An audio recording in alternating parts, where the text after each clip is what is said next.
chama o acordo benzeiro? Na verdade, se chama esses 4 conjuntos de documentos aí. Uma portaria 14, que é o anexo 13A, 2 instruções normativas e um acordo propriamente, né? A portaria 14, onde nós tínhamos colocado, que ela se aplica às empresas que produzem, transportam, armazenam, utilizam, manipulam benzeno ou suas misturadoras contendo 1% de benzeno ou mais. E a gente tentou explicar por que quando vem esse 1%. Naquela época era a quantidade de benzeno permitida em produtos acabados. Né? Se a gente não tivesse feito essa restrição, a gente teria que também estar interferindo em empresas de tinta, como os releases e outros solventes, né? Que a gente não teria condição interna para gerenciar tudo. Então, por isso foi feito esse corte na época. E também chamando a atenção que ele se aplica às empresas, não à área dentro da empresa. Então, se a empresa é cadastrada, porque tem que presente, todo o benzeno na empresa tem que ter monitoramento, não é só a região que tem 1%. Ela regula também as atribuições, procedimentos de prevenção, disposição nacional do benzeno, exclui a venda, a distribuição de combustível derivado de petróleo, né, que no caso é a gasolina, o principal deles que está pelo benzeno. Né. Por conta dessas 3 características especialmente, não havia representante do setor das discussões da legislação, característica de posição muito diferente, priorização e utilização do agente por questões de gestão. Desculpe, doutora. Exclui as atividades de armazenamento, transporte, distribuição, venda e uso de combustíveis derivados de petróleo. Isso. Dá para explicar um pouquinho mais? É o seguinte, o acordo benzeno vai até a produção da nafta da gasolina e a nafta distribuída para quem depois vai adicionar álcool ou vai adicionar da gasolina. Então até aí o acordo vai. Depois que você adicionou o álcool, adicionou os aditivos, então tem as empresas que armazenam esse tipo de produto, o transporte dele para os postos de gasolina, a situação dos postos, ela está fora do acordo de benzeno nesse contexto. Tá? É bem complicado, porque isso abre uma condição da empresa interpretar de que as operações que envolvam essas atividades, os trabalhadores estão separados com relação à abrangência do acordo de benzeno. Aí é um pouquinho de interpretação, porque é o seguinte, o PPRA vale para todo mundo. Então, qual a diferença entre você só ter o PPRA, no sentido de identificar que essas operações possuem benzeno e o acordo do benzeno? Essas empresas não têm que fazer PPRA. Eles não têm que ter um GTB, um grupo de trabalhadores da CIPA especificamente voltado para benzeno. Elas vão ter que dar um curso específico voltado para benzeno. Então, esse tipo de coisa, elas não estão públicas, na verdade, até na hora do acordo. Agora já tem o anexo do posto de gasolina, que já inclui muita coisa disso. Que a doutora sabe o quão é complicado.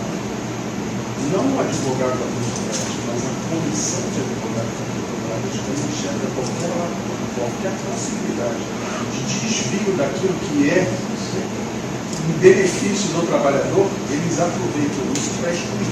Concordo plenamente. Mas isso daqui é um dado histórico. Sim, Aqui foi 20 anos atrás, e a gente que estava discutindo o acordo do benzeno, achou que a gente devia focar naquele momento, principalmente nos setores principais onde tem benzeno. O que nós vamos ver depois, a origem e a produção do benzeno, que são basicamente a cadeia do petróleo e a cadeia do carvão mineral. Esses são 2 principais, onde tem benzeno, onde se produz benzeno, onde vai benzeno puro para as quem, né, para a petroquímica. Então foi uma opção naquele momento. Não adianta você querer pegar um com uma outro, condição, de repente, de ter uma aceitação também. de gestão também, entendeu? Se ele fosse pegar todo, como o benzeno é um poluente em todo lugar, nós temos que definir até que produz cigarro, porque cigarro também produz benzeno na fumaça. Era um mundo que a gente não teria perda de gerenciar. Essas outras situações nós estamos começando a abordar agora. Né? Já tem o anexo do NR9, que nós vamos falar também, que é separada com os postos de gasolina, nesse momento voltado especificamente para os frentistas, mas a gente quer expandir também para as empreendedoras. Então a gente tem que ir com calma, senão a gente acaba não fazendo nada. Se a gente quer pegar o mundo, a gente não está fazendo nada. Tá? Por isso que, naquele momento, a gente fez essa restrição. Tinha até uma pessoa, que era até da recuperação, ela achava que a gente não podia falar na gasolina porque era questão de segurança nacional, de segurança nacional. Nem coloco aqui porque eu acho que eu folclórico, eles não colocam. Na verdade, a situação é essa mesmo. Mais uma questão de gestão mesmo. Se a gente fosse pegar o mundo inteiro, fosse pegar tudo, todo lugar que está dizendo, a gente não ia conseguir fazer nenhum tipo de gerenciamento. Eu entendo, pelo menos, que nesse momento, isso foi muito interessante, porque depois de 20 anos a gente ainda está dando curso de benzeno e ainda está expandindo isso, né? E a gente está começando a criar uma cultura para expandir a discussão para outros cancerismos. Então é um processo, né? Um processo que naquele momento a gente avaliou que era o mais apropriado. O processo está criando raiz. O processo está criando raiz. Exatamente. Criou-se esse conceito de valor referência tecnológico, que ele vai discutir bastante ainda para frente. Proibiu o uso do benzeno em todo lugar em que ele não era essencial. Né? Então não dá para você proibir benzeno no petróleo, porque ele vem da natureza. Como terá o benzeno, né? Então, os locais que produzem coisas com benzeno, que utilizam benzeno em síntese química, que é o caso das petroquímicas, empreguem como combustível, de uma forma a gente não proibiu, né, usar combustível com benzeno. Empregue análise química. Tinha laboratórios que usavam benzeno para análise química sem necessidade. Eu me lembro que na época tinha um laboratório que analisava aflatoxina, que é uma toxina séria, somente acontece em grãos de boloro, mas comum é o amendoim. Né? O amendoim, quando bolora, ele forma o bolor do amendoim que produz essa aflatoxina, que é extremamente tóxica, principalmente para o fígado, que chega a dar câncer de fígado. Né? E o pessoal analisava a aflatoxina extraindo o benzeno do amendoim. Então isso foi proibido. Está usando todos os tipos de coisa hoje, para fazer esse tipo de coisa. Né? Então só o laboratório que não tem como tirar o benzeno, como o laboratório que faz controle de ar atmosférico. Não tem como não ter benzeno no laboratório, né? Porque senão ele não consegue fazer análise de benzeno. Ele precisa do benzeno puro como padrão. Então essas situações, elas estão, obviamente, autorizadas na benzeno. E a questão do álcool anidro, que a gente já falou ontem, né? Que o pessoal resolveu usar o benzeno para fazer álcool anidro. Aqui, ela também garantiu uma necessidade de um grupo específico de trabalhadores para discutir a questão do benzeno, né? Falou como é que vai ter que ser organizado, depois uma das aulas é especificamente sobre GTB, nós vamos falar especificamente como é que está hoje isso. Obriga o cadastramento. O cadastramento, desde cara, ele nunca teve a intenção de proibir indústrias que já usavam benzeno. Tinha a intenção de fazer um mapa do benzeno no Brasil. Né? Quem que produz, para onde vai, e a comercialização, a venda, tem que ser sempre proibido e cadastrado. Isso é muito interessante. Eu lembro que uma vez, foi no Paraná, chegou um caminhão de benzeno, o sindicato não deixou um navio. O sindicato não deixou o navio descarregar porque o porto não era cadastrado. Essa história é muito interessante, né? Tem vários desdobramentos que ajudaram, na minha opinião, uma coisa que eu acho que é fundamental, é a organização sindical.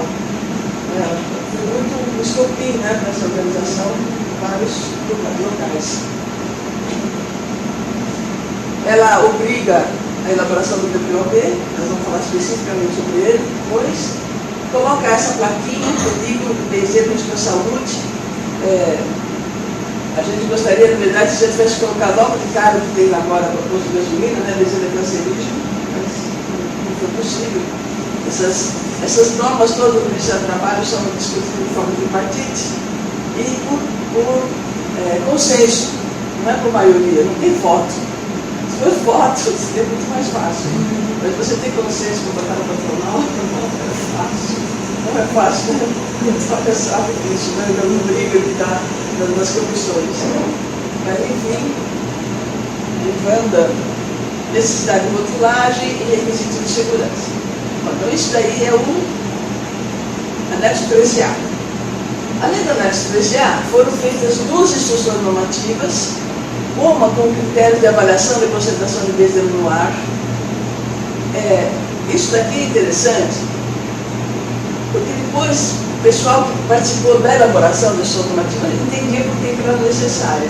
Mas depois o pessoal que não participou começou a questionar: olha, vocês estão falando que benzeno é cancerígeno, não tem limite de tolerância, então por que precisa fazer uma norma de avaliação ambiental? Não tem limite de tolerância, mas precisa obedecer ao valor de referência tecnológico, que é o valor legislativo, né? E naquela época, cada empresa fazia um pouco diferente, não existia nenhum tipo de regulação, de indicação de como fazer essa avaliação ambiental. Então, por isso que foi feita a instrução normativa, depois a gente vai falar também amanhã especificamente sobre ela. E também uma norma de vigilância da saúde. Essa norma também foi bastante polêmica na época e não era satisfatória, né? O pessoal achava que tinha que colocar mais coisa. Então, foi feito um acordo para complementar essa norma que deu origem a essa portaria 776, que foi feita para falar também mais detalhes. Então, essa portaria, ela complementa a norma, ela explica como o médico tem que agir, né, para fazer o diagnóstico de terrorismo, e ainda complementada depois com um outro protocolo que explica o fluxo, exatamente como o médico tem que agir para fazer o diagnóstico de terrorismo. E, finalmente, um acordo coletivo.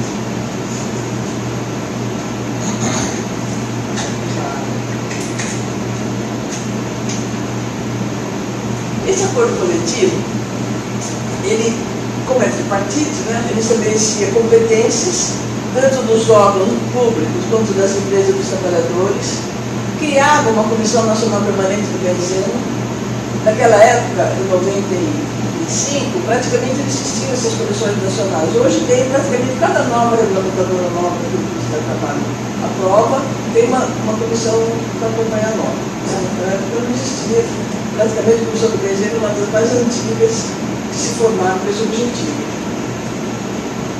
Cria um nome para o grupo de trabalhadores, né?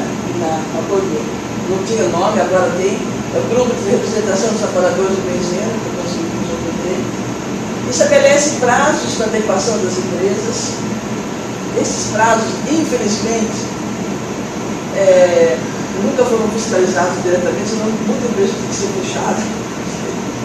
Grande parte delas não obedece e, portanto, não tem direito a esse certificado de utilização comprovada. Esses 3 itens aqui estão no acordo, mas são itens que não estão sendo obedecidos. Inclusive esse daqui, estabelecimento de penalidade das empresas infratoras, além daquelas penalidades previstas pelo órgão de fiscalização. O que era a intenção na época? Que fosse feito um fundo onde se todas as multas que as empresas recebessem por descumprimento do acordo, iriam fazer parte desse fundo. E esse fundo seria usado para quê? Para capacitação. Para capacitação, até dependendo do montante, financiamento de alguma pesquisa de controle coletivo, alguma coisa assim. Né? Mas aí o que acontece? Quem seria responsável por esse fundo? O governo federal não tem essa abertura. Não tem alguém que possa falar assim: eu sou responsável, mas o dinheiro do governo. Se você depositar no governo, o dinheiro vai para o tesouro e fica de pago. Ele não pode ser marcado para uma determinada função. É uma coisa complicada. Por exemplo, o Fundacentro produz muitos livros e filmes. Né? Esse material é vendido na biblioteca. Quando é curso, a gente distribui. Não tem mais nada para distribuir. Por isso que eu não trouxe. Cadê tudo?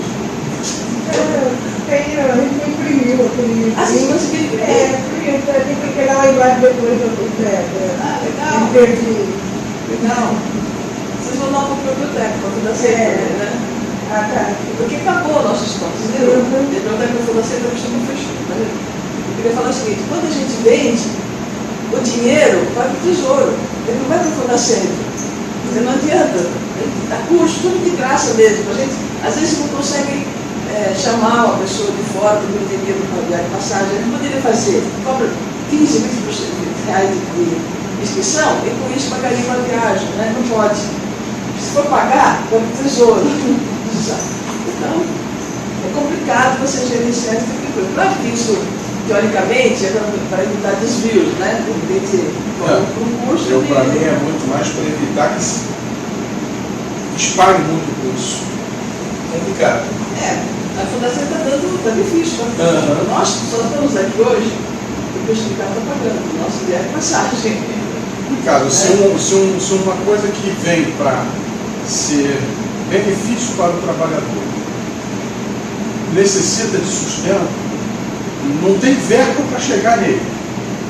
E ao mesmo tempo, aquela que se faz não é para beneficiar a própria instituição, aí é difícil. A gente, na verdade, a Fundação usa uma quantidade razoável de verba própria não, mas tem tesouro, para você cursos.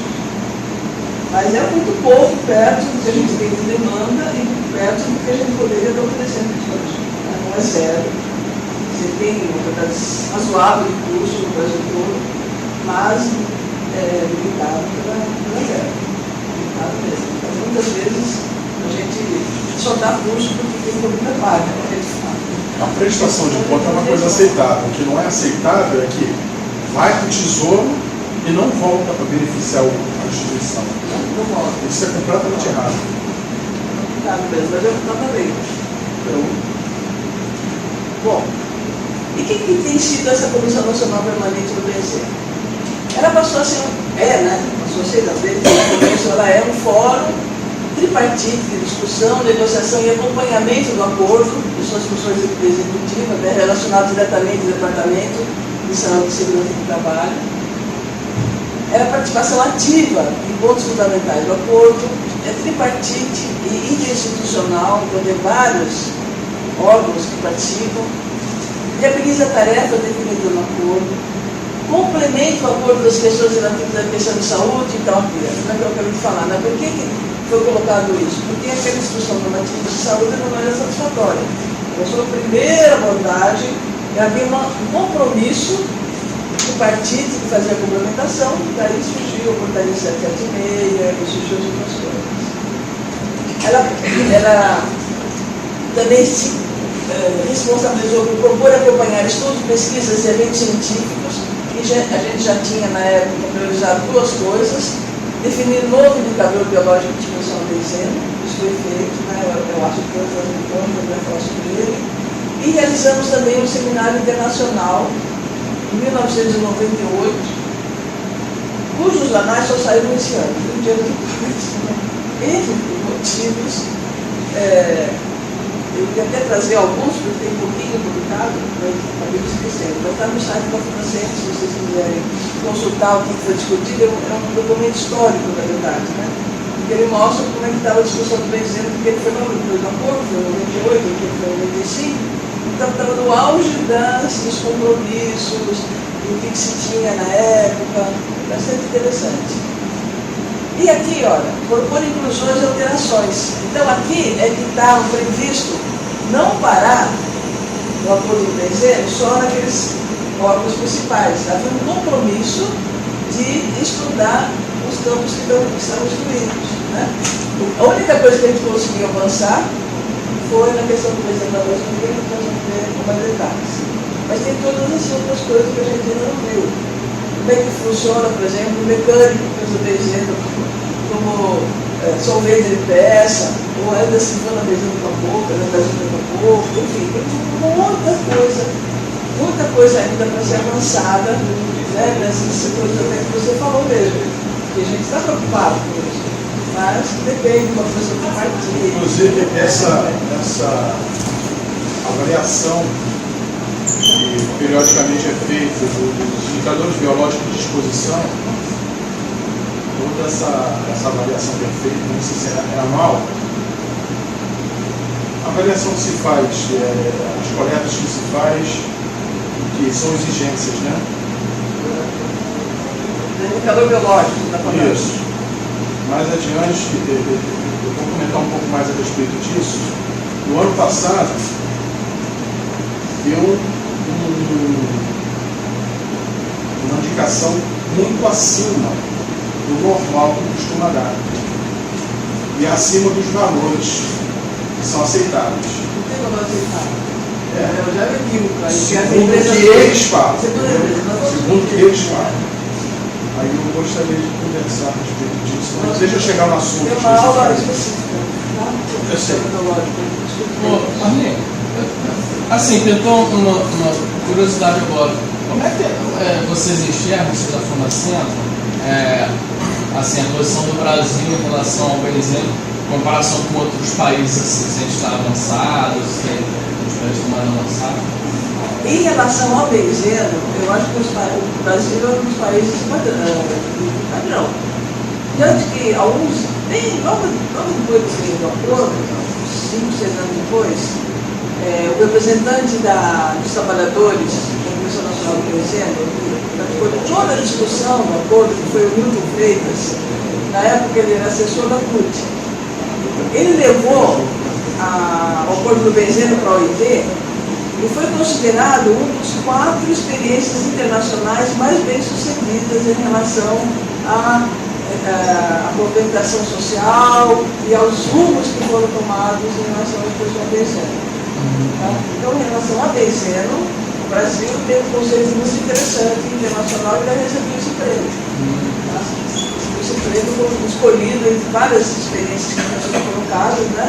Como uma das 4 experiências mais bem-sucedidas em termos de evitar doenças e prevenção da exposição. O Brasil está dentro dessa ficha, ele está bem. Também havia intenção de discutir sobre a redução dos limites, né? Que não foi, até hoje, a gente não conseguiu diminuir pela PRT, e discutir a substituição de processos industriais. Eu queria colocar aqui que isso já foi, pelo menos na questão do benzeno no álcool anidro. Né? Pelo menos isso a gente conseguiu substituir o benzeno. Bom, a gente sempre coloca esse destaque que a Comissão Nacional Permanente do Benzeno respeitará as instâncias locais e regionais de negociação existentes ou que venham a ser constituídas, seguindo o princípio de respeito mútuo e cumprimento do acordo. Por que a gente destaca isso? Porque nós vamos ver lá para frente que hoje existe, já existia na época do acordo, algumas comissões regionais voltadas para o benzeno, como havia lá em Santos, por exemplo, a Comissão Santista, né? Tem um valor histórico que existiam essas comissões, já tinha feito em outros lugares. E hoje tem um monte de comissões regionais e estaduais e existe, na minha opinião, um desrespeito muito grande da Comissão Nacional em relação aos regionais. O regional está uma atitude um pouquinho mais arrojada, a nacional vai lá e dificulta. Né? Por exemplo, a Comissão Regional Estadual da Bahia, na tripartite, resolveu fazer com que os GTBs das empresas da comissão fossem visitar cada hora uma empresa diferente, no sentido de capacitar o GTB. Né? Você vai numa empresa, vê uma válvula nova, que legal, essa aí pode levar para a minha empresa, então leva. Essa troca de experiência. Não é que a bancada patronal interviu, foi lá, brigou com a bancada patronal da Bahia, foi um sufoco, eles conseguirem fazer esse tipo de coisa. Uma intervenção mesmo, desrespeitando o acordo. Até porque quem está hoje no acordo, fora eu e mais um ou dois, quem está hoje na comissão, aliás, não acompanhou essa história do acordo, né? Então eles acham que estão procedendo agora, então tem que ser do jeito que eles querem. É realmente complicado isso aí. Aqui que eu coloquei como é que está hoje. Logo depois que teve o acordo de benzeno, porque esqueci de colocar a data aqui, nós fizemos uma reunião, a bancada de governo, basicamente. Teve uma reunião na Fiocruz, justamente fazendo esse diagnóstico. O Brasil é imenso, um país super complexo, então não dá para você achar que uma Comissão Nacional daria conta de acompanhar o acordo do Brasil todo. Então esse grupo, né, que estava lá nessa reunião também, falou o seguinte: nós temos que estimular comissões estaduais, porque a comissão estadual está mais perto da empresa. que está cadastrada, tem mais condição de acompanhar. E a gente identificou esses 7 estados como sendo estados onde existem refinarias, porque sempre do lado da refinaria é que vai ter uma Transpetro, vai ter um polo petroquímico, vai ter indústrias químicas que eu estou dizendo, né? Então a gente identificou. Existe refinaria no Rio Grande do Sul, no Paraná, Rio de Janeiro, Espírito Santo, Bahia, Minas Gerais e São Paulo. São Paulo ainda por cima tem 4 refinarias. São Paulo é um estado razoavelmente grande e uma refinaria fica muito longe da outra. Então foram criadas comissões regionais em São Paulo. Então, tem 4 comissões regionais aqui. As que são chamadas estaduais e as de São Paulo são regionais. E a gente ainda hoje sabe que está necessitando um grupo no Amazonas, para ter uma refinaria, em Pernambuco, uma refinaria nova lá, no Ceará, tem proposta de criar refinaria no Ceará, mas pelo menos já tem lá uma... A Luminor tem processo também. A Luminor agora tem planta de processo, tem até a planta também do SEX, tem uma planta de gasolina Podium lá. A Luminor tem de gasolina? Agora tem. E, agora tem quase 2 anos que tem uma operação já. E tem o Rio Grande do Norte também agora.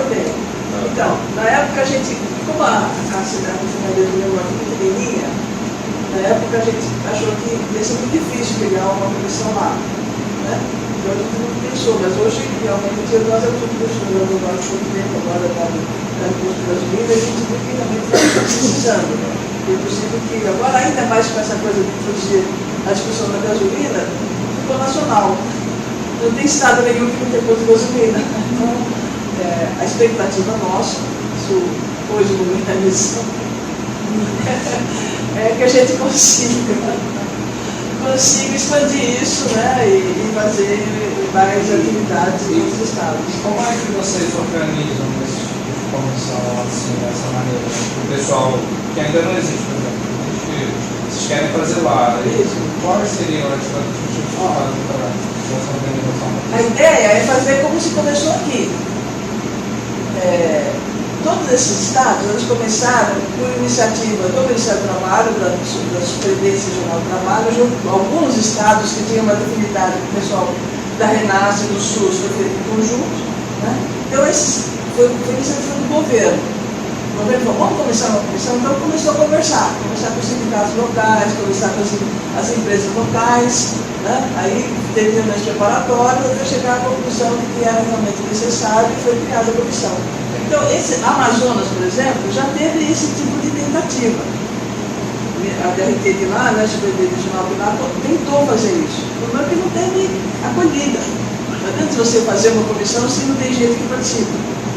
Você precisa ter esse acolhimento, né, do partido, do sindicato. O sindicato até estava com intenção, mas a Amazonas, basicamente, a empresa é Petrobras lá. A refinaria, né, a Transpetro. Não teve condição de fazer.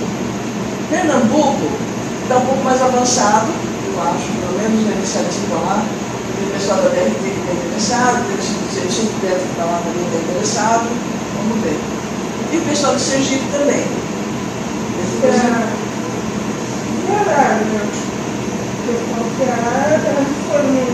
O Ceará Sergipe, Ceará. teve uma reunião lá na Nacional, e o sindicato estava interessado, depois chamou vários, acho que se formaram pelo menos, e recebeu por aqui, que eles estavam se organizando. Não pararam. Eles estão tentando se organizar. O Sindicato lá do Ceará está inclusive convidando a Patrícia para dar um curso lá no ano que vem, que está esse ano, vai ser muito acelerado. Nós vamos dar um curso igual esse também já lá no ano que vem, no Sindicato. Então, esses locais estão se organizando para verificar se consegue fazer uma comissão estadual. Né? Eu não sei o que vai acontecer, porque na última período do Revolução Nacional, a bancada patronal veio com a proposta de fazer comissões regionais, por exemplo, juntar todo o Nordeste numa comissão única do partido. Né?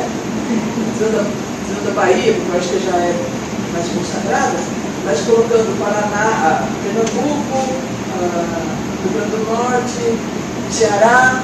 Aliás, todos os estados têm, no mínimo, o Transpetro, né? Precisa ter para poder receber o a NAFTA depois decidiu construir localmente, né?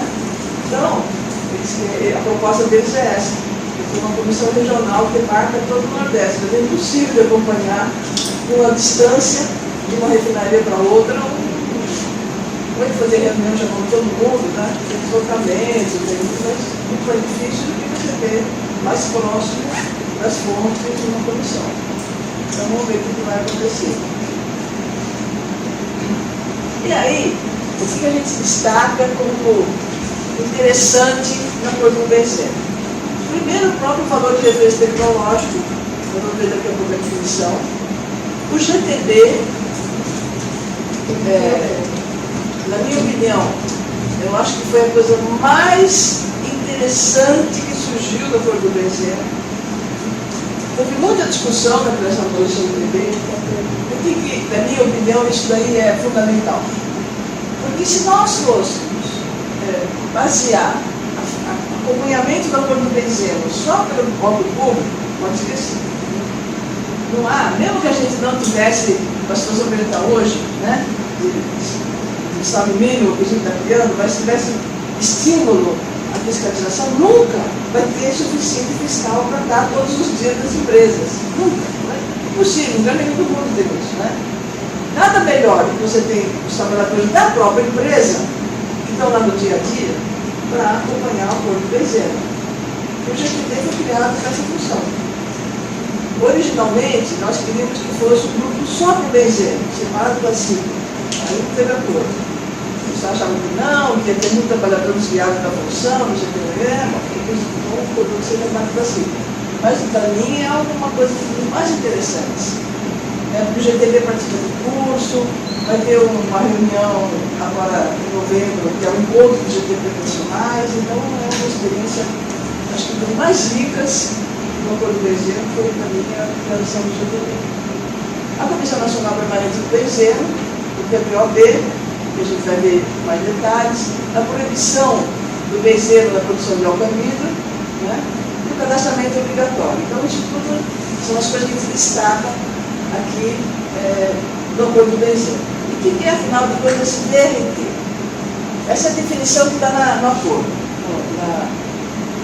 na instrução, na anexo 13A. É a concentração de benzeno no ar, considerada execuível do ponto de vista técnico. Então, o que significa isso? For em função da tecnologia existente, que tem possível na época do OBDC. Não adianta você querer dizer que era 0,1, 0,2 ppm se não havia tecnologia suficiente para isso. Né? Por isso que ele é execuível do ponto de vista técnico, definido no processo de negociação tripartite. Ele não é baseado em estudo epidemiológico, não é baseado em proteção à saúde, exatamente, é baseado numa negociação e do ponto de vista técnico. Tá? Deve ser considerado como referência para programa de melhoria contínua. Então, era 20 ppm, sabe? Né? Desde 20 anos atrás, 21 ppm, quando nós vamos ver daqui a pouco, e não diminuiu, na verdade, diminuiu. A tecnologia melhorou, uma parte das indústrias. Né? E olha o que é interessante. É obrigatório e não exclui risco à saúde. O que significa não risco à saúde? Que benzeno é cancerígeno, não tem limite de tolerância. Então o PRT não é um limite de tolerância. Tá? Ele é uma concentração que deve ser referência da melhoria contínua. É uma vigilância do ambiente de trabalho. É isso que ele serve. Não é para você dizer que não vai ter risco à saúde. É claro que quanto maior a quantidade de benzeno no ar, maior o risco do trabalhador. Né? Agora, não significa que quantidade baixa não tenha risco. Então, nós vamos discutir bastante para vocês verem como é que é isso. Não há limite de tolerância, como a gente já falou, né? Não há limite seguro para o benzeno. Ele é um indicador de controle ambiental e deve ser utilizado para a comprovação de melhoria contínua através da implementação de medidas tecnológicas que diminuam a contaminação do benzeno. Tanto ele é definido como em função da possibilidade tecnológica, é que existem 2 limites de PRT. Aí se recebeu N crítica. Então, quer dizer que vocês consideram que os trabalhadores da siderurgia precisam de menos proteção do que os outros? Não, ninguém pode se expor ao benzeno.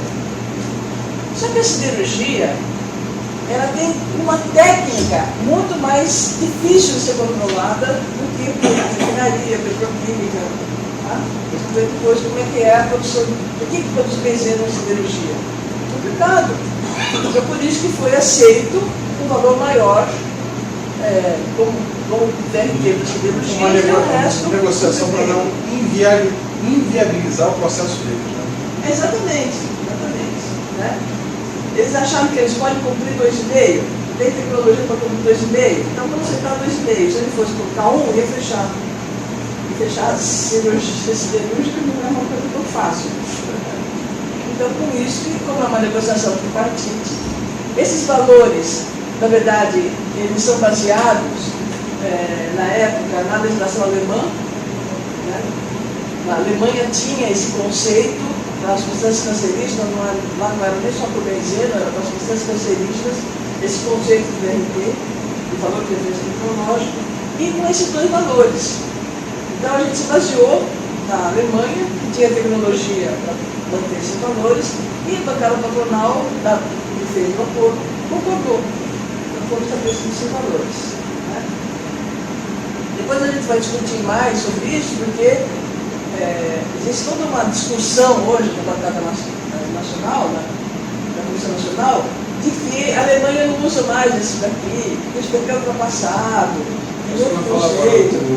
Esse curso da CIVA, o Diego, que trabalha com essa parte de engenharia educacional, e comentou algo que a Alemanha parece que não está mais seguindo essas restrições.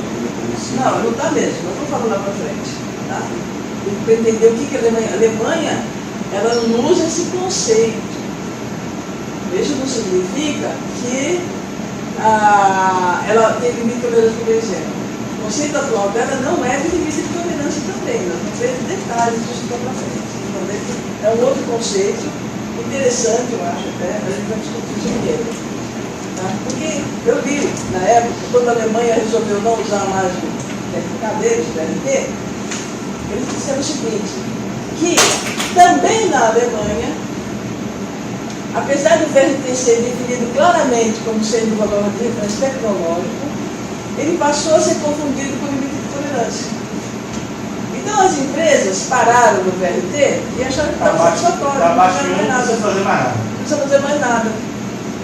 Certo? Então por isso que eles mudaram o conceito, não é porque eles acharam que tem limite de tolerância, porque eles constataram, como aqui muitas empresas da fase usam o VRT como limite de tolerância, eles constataram e depois que eles fizeram esse estabelecimento do VRT, as empresas começaram a agir como se fosse limite de tolerância.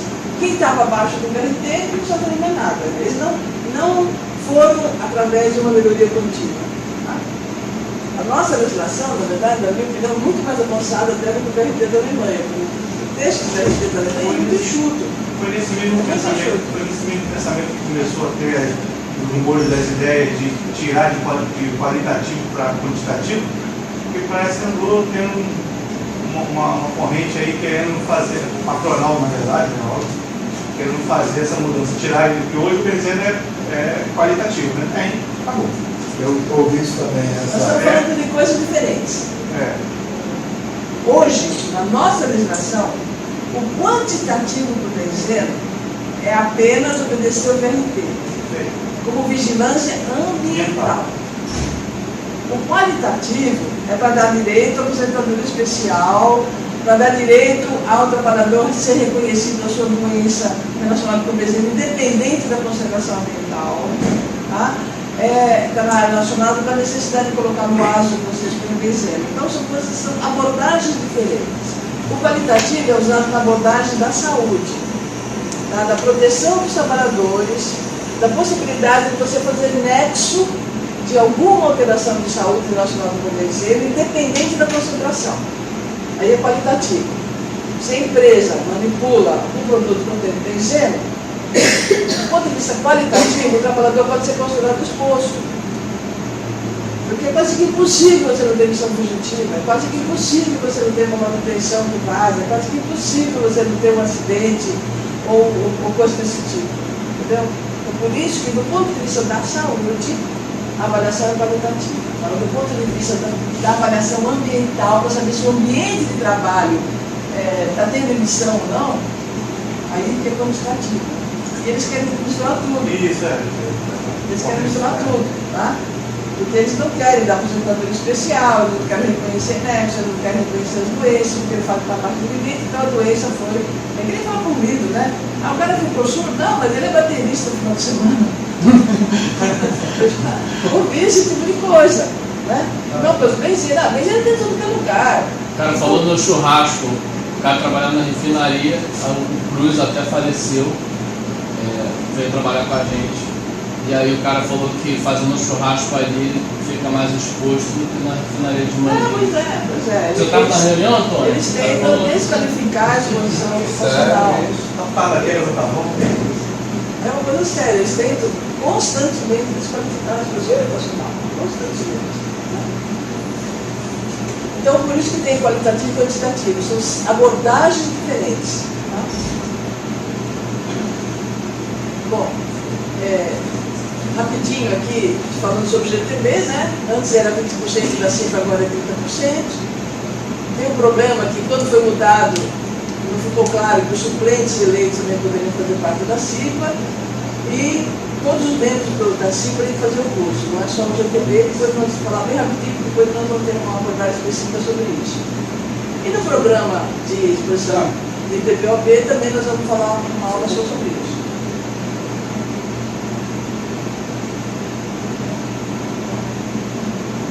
Eu passei rapidinho para não ter uma aula só sobre GTB.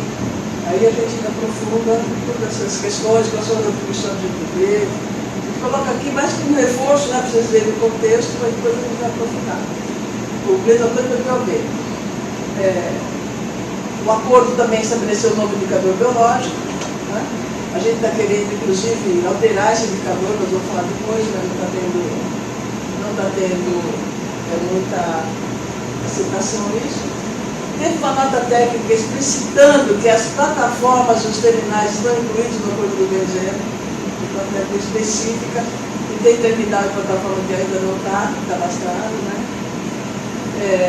O acordo do benzeno influenciou a portaria da Agência Nacional do Petróleo sobre o teor de benzeno na gasolina. Não sei se a gente colocou aqui, colocou mais para frente, né? Quando a Agência Nacional do Petróleo, todas as normas de gasolina, nunca falavam sobre benzeno. A primeira norma que saiu, deixava ter 2% de benzeno na gasolina. Aí a Comissão Nacional foi falar com a Agência Nacional do Petróleo, que agora tem até o representante da Comissão Nacional, que não tinha na época.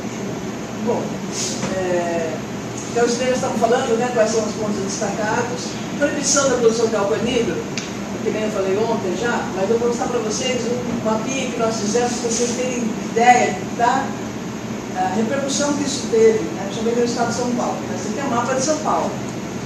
São Paulo produz benzeno nessa região aqui, na Baixada Santista, né, através da refinaria, que é a única refinaria do Brasil que produz benzeno, né, que está lá em Santos, né? A PQU, que é a Petroquímica União, fica aqui do lado. A COSIPA, que tem a siderúrgica, também produzia PTX, que está aqui. Então aqui é a produção de benzeno e tem produção de álcool anidro esparramado por todo o estado. E o benzeno era levado de carreta. E tinha acidente de caminhão que tombava, tinha, na indústria de produção de álcool, os trabalhadores, eles trabalham 6 meses praticamente na indústria, produzindo, e 6 meses na lavoura, porque é uma produção sazonal, não é um ano inteiro que se produz álcool, se produz depois da safra da cana. E então os trabalhadores que estavam só acostumados com álcool, de repente começaram a mexer com benzeno. Então, acontecia acidente, era muito mais explosivo que o álcool, aí tinha torre de destilação que voava, quilômetros de distância, um monte de acidentes, né? E isso a gente conseguiu proibir. Então é uma coisa bastante interessante do ponto de vista da diminuição do risco que o Corpo do Benzeno conseguiu. Aqui o exemplo de São Paulo, mas no Nordeste tem muita coisa também. Aqui no Rio também tem algumas indústrias da livre, só fez São Paulo, mas enfim, isso mostra a importância de ter proibido a benzeno. Além da exposição ocupacional, tem toda essa coisa do transporte. Ele substituiu por outro produto, sabe? Ele substituiu por algum outro produto? Eles substituíram o ciprofloxano, que é um outro solvente, que também é neurotóxico, pelo menos neurotóxico, né? Mas não é cancerígeno, não é menos tóxico. Ou então, por uma resina, Resina de traquiônica. tipo de uma resina traquiônica que você passa o álcool ali hidratado por lá, ela retém toda a água e sai livre e é um sólido. Então ela é muito mais estável, dura, acho que precisa trocar a cada 8, 10 anos.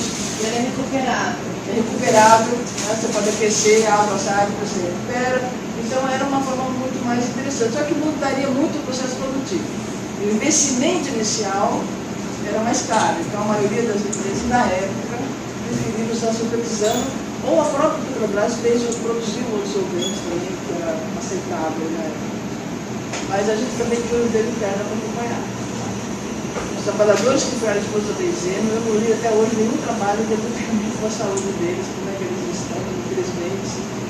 Mas enfim, o fato da gente ter proibido, olha, né, a quantidade de risco que a gente conseguiu evitar com o acordo do benzeno. Bom, o cadastramento obrigatório, como eu já falei, né, ele permitiu construir um mapa do Brasil, do benzeno no Brasil, e saber onde estão as empresas que produzem benzeno, para onde ele vai, a gente construiu esse mapa. E tem aquele problema que eu já tinha falado, que empresa que tem 0,9%, acho que não precisa se cadastrar, que é um equívoco, porque, principalmente porque essas empresas já trabalham com derivado do petróleo. O petróleo é um produto natural. Cada poço de petróleo tem uma composição química um pouco diferente do outro. Se ele é novo ou se ele é velho, também a composição química muda. Se ele é do solo, se ele é do mar, se ele é do pré-sal, se ele é do pós-sal, muda. Então, se uma hora vai dar 0,9, outra hora está 1,1, 1,2, outra hora 0,7, 0,6, porque é um produto que muda de composição. Então, conforme qual você produz, né? Então você não pode pegar o valor 0,9 e achar que não tem problema. Quem que é então hoje obrigado a cadastrar? As plataformas, as refinarias, as petroquímicas de primeira e segunda geração, as armazenadoras e distribuidoras que transportam benzeno, produtos que contêm benzeno acima de 1%, combustíveis que recebem gasolina tipo A, porque quando ela ainda é chamada de tipo A, ela não é vendida no comércio. Só depois disso é que ela passa a não estar fazendo parte do acordo. Né? Siderúrgicas integradas, que produzem gás de coqueria, empresas que possuem subprodutos que mais de 1%, e laboratórios onde não há possibilidade de substituição. Outras coisas importantes são o estabelecimento daquela portaria 776, decorrente do acordo. No acordo falava que a gente tinha que complementar as questões de saúde. Essa portaria foi publicada dia 28 de abril, que é justamente o dia importante, foi escolhido esse dia para publicar, justamente pelo caráter dele, né? Que é dia em homenagem às vítimas do acidente de trabalho. Em 2004 foi publicada essa portaria, ela estabeleceu justamente regulamentos e procedimentos relativos à vigilância da saúde, né? Também se aplica, portanto, aos postos de revenda de combustível. Ela não tem a restrição de 1%, isso também é importante. Essa portaria não fala em momento nenhum que só ela se aplica só a empresas que tem mais de 1% de benzeno, portanto, ela se aplica a todos os locais que tem benzeno, tá? Inclusive os postos de revenda de combustível. E o GTB, ela estabelece critério de retorno, né? E o GTB deverá participar do processo de seleção dessas áreas de retorno, se é que elas existem. Eu sempre falo do SIMPEAC como sendo uma ideia, na verdade só uma ideia, decorrente do acordo do benzeno, que significa o quê? Sistema de monitoramento de populações expostas a agentes químicos. Isso daqui, gente, eu acho que deveria de continuar uma pressão no Ministério da Saúde, que foi responsável, para que ele se estabeleça. Qual é o objetivo desse SIMPEAC? O objetivo é o seguinte: aqui está de agentes químicos, mas ele ia começar com benzeno e amianto. O objetivo é o seguinte: todas as empresas cadastradas teriam que enviar para o SIMPEAC a lista dos seus trabalhadores e os seus hemogramas, e também as avaliações ambientais. Isso ficaria num sistema com acesso restrito, né, só para médicos, com acesso restrito dependendo do nível da informação. Quer dizer, o nível da informação que o João da Silva tem a alteração hematológica chegaria só para o médico que está dependendo da pessoa, né? Mas o sindicato poderia saber, por exemplo, que a empresa tal tem 5 trabalhadores com preparações hematológicas, que não sabe identificar quem, mas isso já daria um alerta, né, de que aquela empresa tem algum problema. E depois outra coisa, as doenças mais graves costumam aparecer depois que a pessoa se aposenta. Então, se o nome dela está no CPAC, ela vai para o sistema de saúde, o médico é capaz de resgatar o histórico ocupacional da pessoa, né, e fazer uma relação com a exposição pregressa. Então, essa era a função do CPAC. E talvez o E-Social talvez consiga, de alguma forma, substituir. Não sei se o E-Social vai conter hemograma, por exemplo, acho que não, né? Não chega nesse nível, né? Eu não conheço muito o E-Social com todos os detalhes. Bom, como informação, agora, a última reunião, eu falei para vocês que uma das coisas interessantes dos GTBs é que a cada 2 anos, junto com a reunião da Comissão Nacional, a gente faz um encontro de GTBs. Vai ser uma experiência extremamente interessante, né? O pessoal do Rio Grande do Sul, com a experiência com a Bahia, com o Rio de Janeiro, com São Paulo. E o próximo vai ser dia 7 de novembro, né, agora. Talvez em São Paulo, está sendo discutido em São Paulo ou Brasília, espero que seja em São Paulo, na Fundação de São Paulo. Então, era bom vocês quiserem participar, é aberto, a participação é aberta.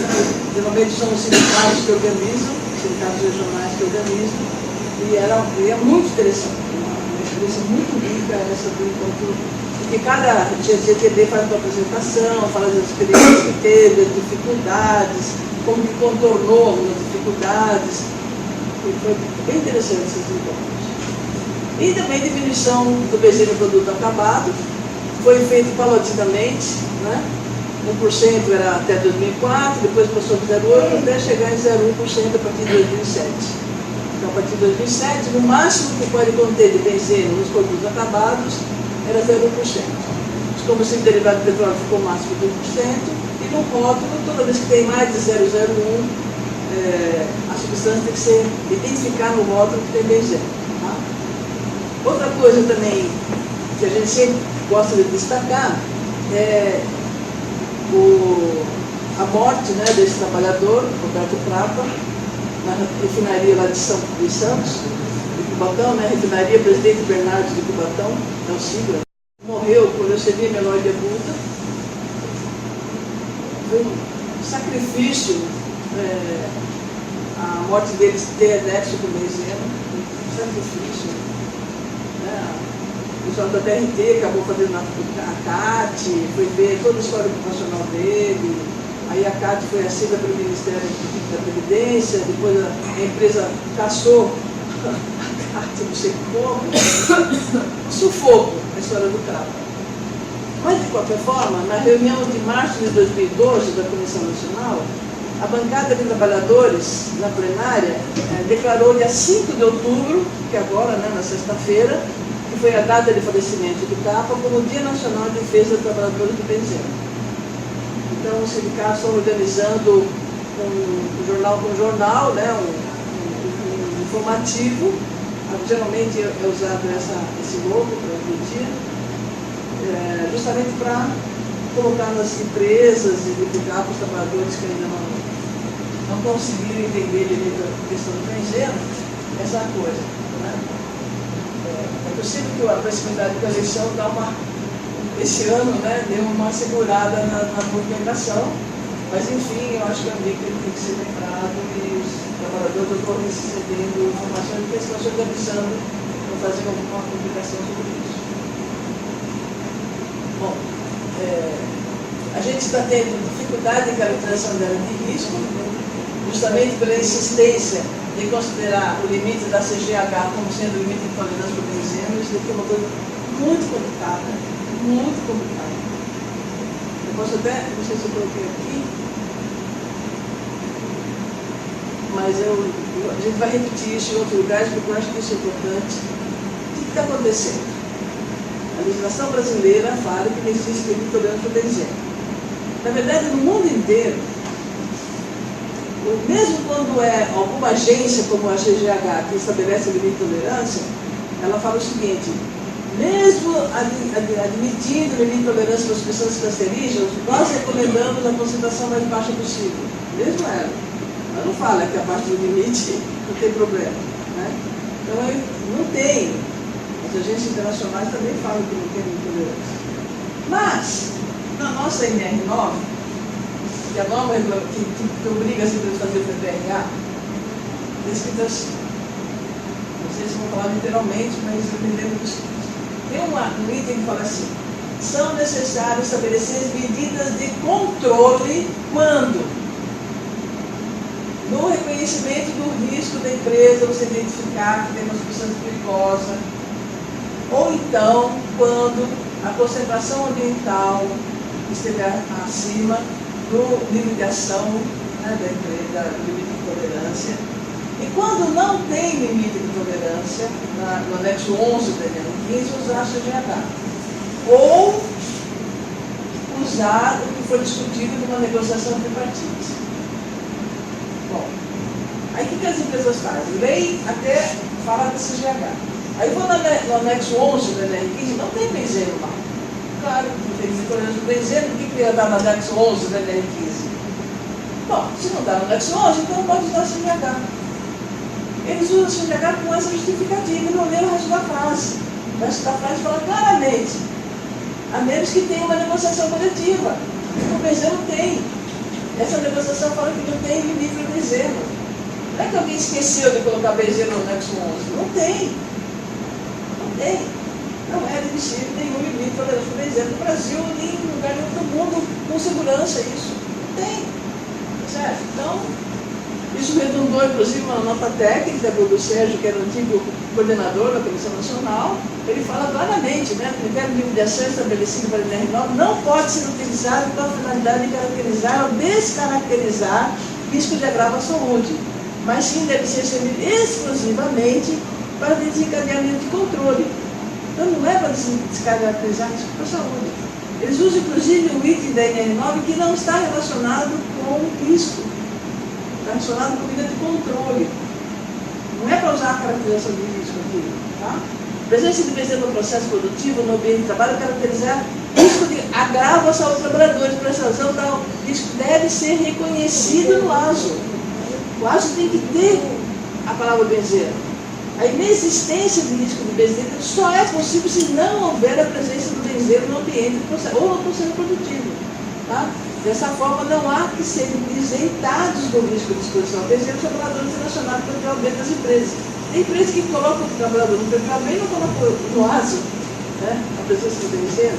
Então, essa norma técnica do Ministério do Trabalho, 2013, inclusive mais recentemente, em 2018, um outro colega do Ministério do Trabalho, né, ele colocou de novo a mesma conclusão: não há dispensa de denotação de situações de risco nos ASOs pelo fato de que tais riscos tenham sido considerados baixos pela empresa, ou medições ambientais realizadas no ambiente de trabalho tenham mostrado resultados abaixo dos limites do limite de ação.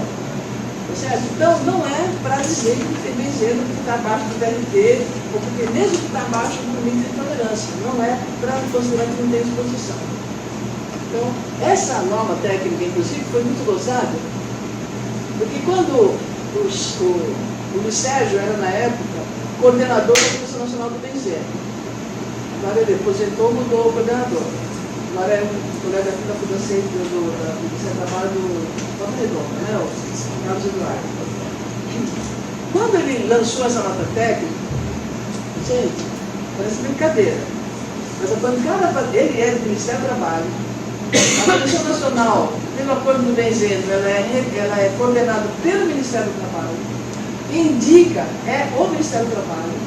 No entanto, a bancada patronal pediu intervenção do Ministério do Trabalho na Comissão Nacional Permanente do Benzeno, com essa nota técnica publicada. Sim. É uma brincadeira, né? Mas eu tenho uma cópia do documento. O título é assim: intervenção na Comissão Nacional Permanente do Benzeno por causa dessa nota técnica que descaracteriza o uso do limite de tolerância da CGH. Você imagina como é difícil continuar na Comissão Nacional Permanente do Benzeno. estamos pelo 9 de 2018, tivemos que estar no alto, né, os riscos que foram identificados no reconhecimento do PTR, em dezembro, tudo.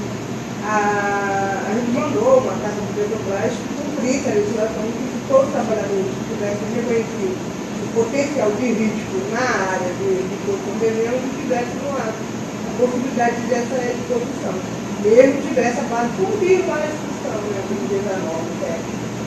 A Petrobras respondeu, já até com a carta que eu me lembro, para ver o que vai fazer agora com isso, dizendo que ela tem hábitos de higiene ocupacionais, padrões, e que essa é uma norma técnica e ela não é uma lei, então ela não tem obrigada a seguir essa orientação. Como é que A norma técnica não é lei mesmo, é uma interpretação da lei. Ela mostra claramente que você mas lá na NR1 diz justamente isso, né? Em caso de dúvida, de esclarecimento, o órgão responsável pela elucidar, esclarecer a Secretaria de Saúde do Trabalho. Né? Então, saiu por lá. Exatamente, é o esclarecimento de que estava sendo mal interpretado a lei. Né? Mas aí a gente vai ficar vendo isso, né? O que vai fazer, porque a pessoa vai ter essa cara de pau. Né? Não tem como atuar junto com a delegacia regional do trabalho? Hã? Não tem como atuar junto com a DRT? Aqui no Rio de Janeiro, nós não temos essa tradição muito forte. Até teve o pessoal lá do TABG, teve uma relação boa com o fiscal do trabalho.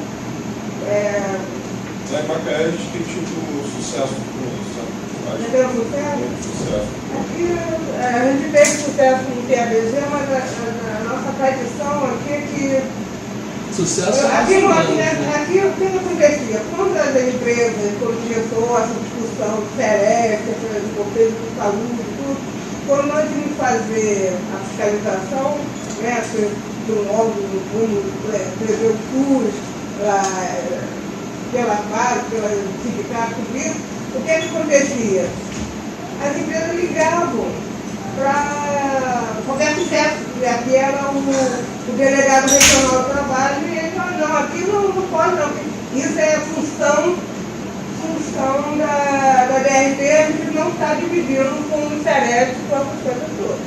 Então, agora parece que tem uma nova leva de fiscais e vamos ver como é que funciona, mas a tradição aqui no Rio de Janeiro é que o Roberto Jefferson fazia o que as empresas queriam. Nós não tínhamos a tradição de era a tradição não ir para a DRT, porque eu sabia que ele ia barrar as coisas, não ia dividir. Eu tenho uma leva de fiscal lá e o pessoal gosta de trabalhar, é um pessoal motivado. Se você levava a argumentação e era bem fundamentada, o cara ia em cima também. E na maioria das vezes a gente estava certo. Aqui é um local diferente também, né? Cada estado tem uma. Em compensação, a justiça trabalhista no nosso salário não existe. Vocês conseguem as coisas aqui na capital e a gente não consegue lá no norte do mundo. As nossas ações da Petro lá estão esquecidas. Não trabalham. Vocês aqui entrou e disse, a gente tem resposta. Paraná é a mesma coisa. Nosso DHM foi parar, tem que esperar agora, quer dizer, a ação do recurso já acabou, foi extinta e agora que estão mudando o DHM. Então é assim, Deus fala essas coisas, né? Você já teve bons fiscais, mas eles compravam uma briga e tinha acho que era a Silvia, né? Que depois até tem uma contribuição muito boa na MR17, ela também é uma batalhadora. A gente teve boas fiscais de trabalho, mas não era uma coisa que podia apontar, não. Bom, quais foram as discussões a mais que a gente fez? Foi o estabelecimento de critérios para descadastramento voluntário, que tem empresas que pararam nos ABG, então foi cadastrar. Foi criado um novo modelo de reunião. Quando o acordo começou, nas reuniões periódicas, a Polícia Nacional de Reunião Periódica, a reunião era aberta, chegava a ter 70, 80 pessoas, né? 80% eram trabalhadores, os sindicalistas, o GTD, o resto era o movimento da empresa. Aí a bancada patronal começou a ficar incomodada com essa reunião, porque nessas reuniões os trabalhadores levavam muita denúncia, né, mostravam as situações que estavam nas suas empresas, e eles acharam que aquilo virou uma assembleia, não era uma reunião. Aí eles reivindicaram que tivesse uma reunião fechada, só com os representantes oficialmente indicados pela Comissão Nacional. Então agora a gente mudou, né, o formato da reunião. Então tem um dia a reunião de bancada, uma manhã a reunião de bancada, à tarde e na manhã do dia seguinte reunião ordinária, que são só os representantes oficiais, e no final uma plenária. E até por iniciativa do Antônio, paralelamente às reuniões ordinárias, os sindicatos locais costumam preparar uma palestra, fazer algum evento com os trabalhadores que já foram para a reunião de bancada e depois vão ficar para a plenária. Então, eles têm uma atividade nesse intervalo, está sendo usado para fazer várias palestras, isso é muito interessante, né? Foi a iniciativa do Antônio de ter promovido esse tipo de ação. Na verdade foi comigo, eu com o Caxias também, que era o Cláudio, porque a pegada que as pessoas tinham a reunião de manhã e depois à tarde estavam tendo tempo de fazer, né? Então foi está sendo muito usado, tem muita palestra, está sendo muito bom. Hoje já é uma atividade, apesar da patronal não reconhecer a bancada patronal, mas hoje já é uma atividade da comunidade. Isso é muito interessante isso. Nós gostaríamos de ter colocado as melhores práticas também como complementação do acordo, significa, por exemplo, não usar só roupa de selo duplo, né, em vez de roupa de selo simples. As empresas alegam que não dá para fazer esse tipo de harmonização, em função das diferenças de uma empresa para outra, né? Então a gente não conseguiu colocar melhores práticas como parte do acordo, mas a gente usa nos cursos. Terceirizadas. Aqui tem uma coisa interessante, tem algumas empresas que nas suas reuniões de GTBs, pegam os GTB das empresas terceirizadas, trabalham junto com a empresa contratante, numa boa, sem problema nenhum. Até o médico da empresa contratante recebe os hemogramas dos terceirizados, acompanha, enfim. Tem outras empresas que não fazem isso.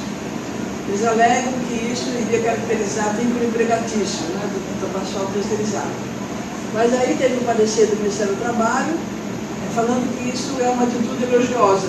Devemos ser tratados da mesma forma os terceirizados e os representantes Esse ano a contratantes. gente lá no GTB Nordeste, a gente implementou trazer o pessoal das terceiras que trabalham em todos os pontos onde tem benzeno para a reunião do GTB. Então, aí a gente criou a agenda do GTB que já é do ano todo, e cada mês a gente convoca uma empresa e ela vem participar. Então, esse parecer do Ministério do Trabalho, ele deixa claro que isso é uma atividade elogiável, né? Que deve ser mesmo, não significa de jeito nenhum vínculo empregatício, que é uma alegação de algumas empresas para não integrar, né, os GTBs. Mas vamos ver, maravilha que isso seja feito. PRT de curta duração, isso daqui não foi esquecido quase. Nota técnica de laboratórios, foi mudado a forma como o laboratório tem que se cadastrar. O laboratório de empresa que já é cadastrado não precisa cadastrar separado. Mas se é um laboratório de prestação de serviço, como esses Enviro, Oxicom, todas elas têm benzeno puro. Então elas têm que ser cadastradas. Diminuição do valor do PRT também não foi conseguido. Isso daqui é só algumas coisas. A bancada patronal. Bom, foi criada uma subcomissão do benzeno e imposto de gasolina em 2011, embora a discussão já tinha começado desde 2000, mas só em 2011 que foi possível criar essa subcomissão. Essa subcomissão é responsável por essa portaria aqui, que cria o anexo 2 da NR9, especificamente voltado para a exposição dos trabalhadores ao benzeno e imposto de gasolina. A atualização do indicador biológico está parado. E teve um documento, infelizmente, da Petrobras de 2011, pedindo a volta do limite de tolerância para a fundação. Isso aqui foi uma discussão muito pesada, muito pesada. Nós tínhamos decidido na Comissão Nacional criar um seminário internacional. Deixa eu só perguntar uma coisa, você é da Basquim de onde? Caxias. dias. Eu estive lá recentemente. Na visita? Exato. É bem organizado. Eu vou comentar o seguinte, sobre a gente aqui no Centro também faz está fazendo um trabalho com os terceirizados. Mas toma cuidado que o que está acontecendo aqui no centro é que eles vieram na primeira, na segunda, aí daqui a pouco vão começar a evadir, eu estou trabalhando aqui, trabalhando lá, então, que alguns fiscais não facilitam a vida deles para nossos GTBs e para os nossos grupos de trabalho. É que quando nós começamos a fazer, como esse ano foi o primeiro ano que a gente implementou, foi dessa gestão que foi implementada, a gente começou a chamar cada reunião uma empresa. Para começar a trazer lentamente eles para dentro do assunto. Quando ele vem para dentro da empresa, tem um cara da empresa lá responsável pelos GTBDs, ou que tem a parte toda de controle de emergência, ele vem para a nossa reunião e a gente, qual a sua dificuldade, onde você está tendo problema, como é que é a sua realidade, me diz, escreve seu processo para mim, qual a sua informa que você tem, e a gente começa a discutir ali sobre alguns assuntos compatíveis dos dois.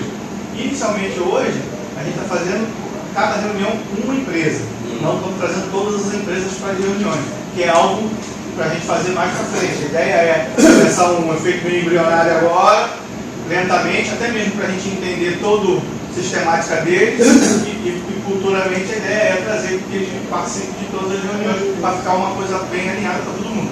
Mas eu sei que é um processo árduo, não é algo simples de se fazer não, até mesmo por causa dessas restrições que você fala. Daqui a pouco as pessoas começam, vou dizer assim, todos participaram da reunião. Não, teve uma reunião que uma empresa não veio, a outra não veio, mas não tem jeito. Aí a gente tem que começar a fazer alguma coisa, mas na sua maioria elas estão participando com uma certa assiduidade, sim. O exemplo negativo que a gente teve foi, não sei se foi no plano nacional ou foi no plano estadual, lá na CSN. CSN. Nacional. No plano nacional. Você viu que não tem uma boa interação dos terceirizados lá com a própria CSN e muito menos eles passam para o sindicato, ou sei lá se tem algum acordo com o sindicato, não acordo se tem ou não, para não trazer essas coisas para cá para divulgar, não abrir. Não temos um trabalho bom na CSN. Agora, eu pedi para voltar para falar sobre essa substituição do dezembro.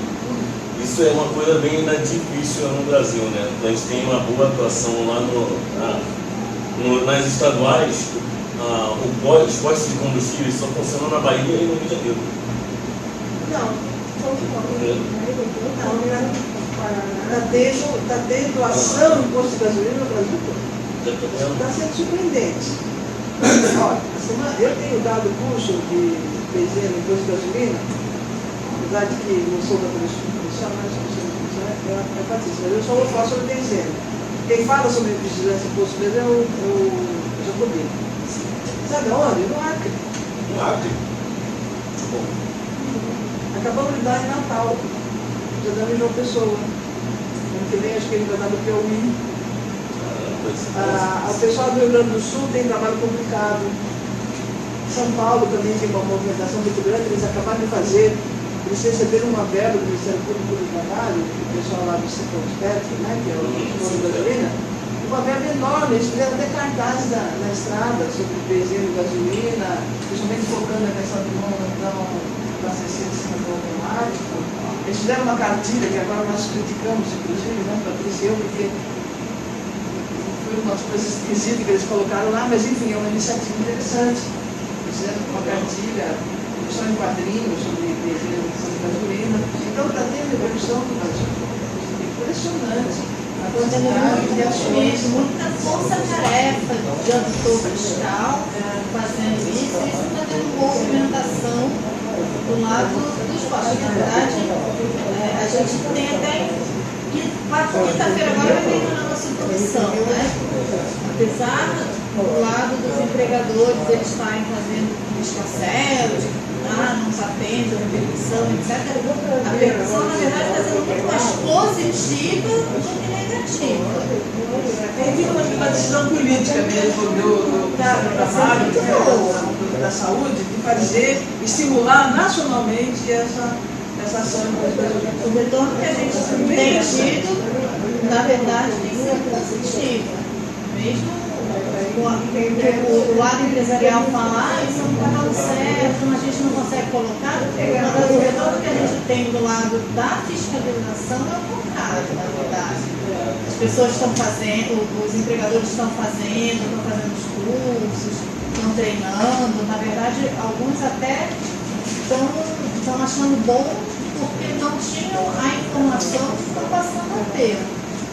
Ano passado, por iniciativa do Ministério Público do Trabalho, junto ao Ministério do Trabalho, eles fizeram um curso de videoconferência nacional para os procuradores do Ministério Público do Trabalho, inclusive voltado para a exposição de imposto de gasolina. Então está tendo muita. Uma coisa que nesse momento está sendo muito interessante, porque está aglutinando, principalmente uma categoria profissional muito fragilizada. Muito fragilizada.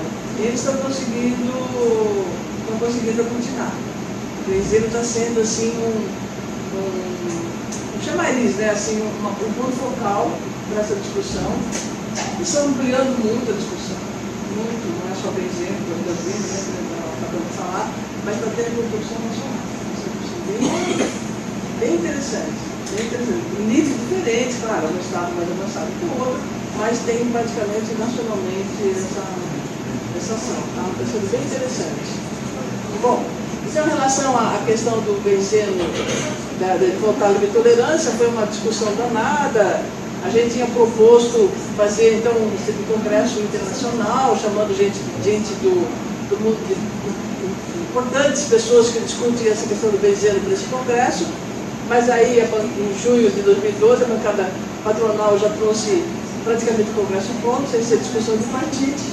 Então a gente resolveu não participar do congresso, foi feito de qualquer forma, o congresso, o seminário internacional foi feito de qualquer forma, mas só com a bancada patronal.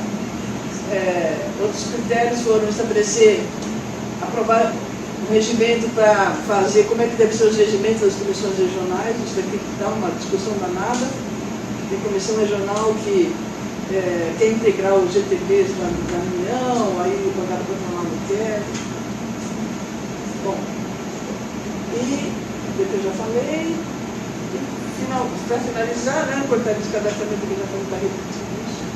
Isso aqui é só para vocês terem ideia do que aconteceu já esse ano. Aconteceu uma reunião que teve geralmente acontece isso agora, eu esqueci disso.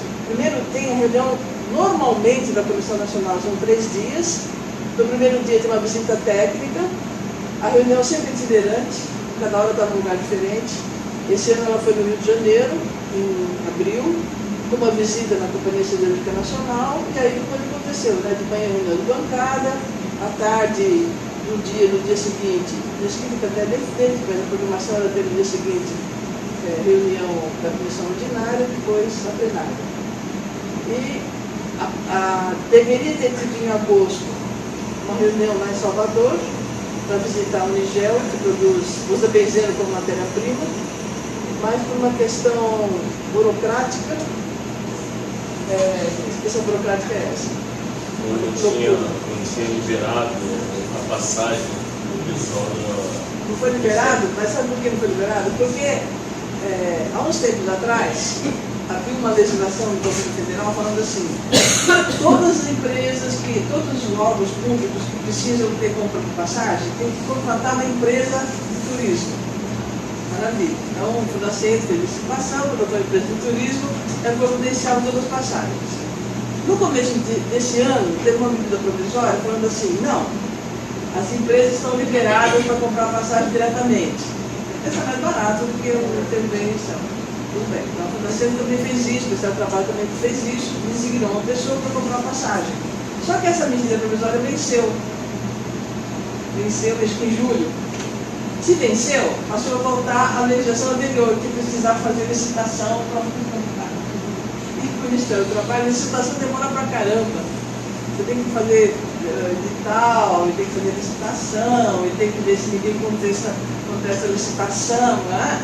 E quando chegou em agosto, o Ministério do Trabalho, e a Fundação, na verdade, estava com essas empresas contratadas por produtividade de ultrapassagem. Então, por isso que se suspende essa reunião e vai ter mais, obviamente, né? Porque agora nem tem mais como fazer essa reunião.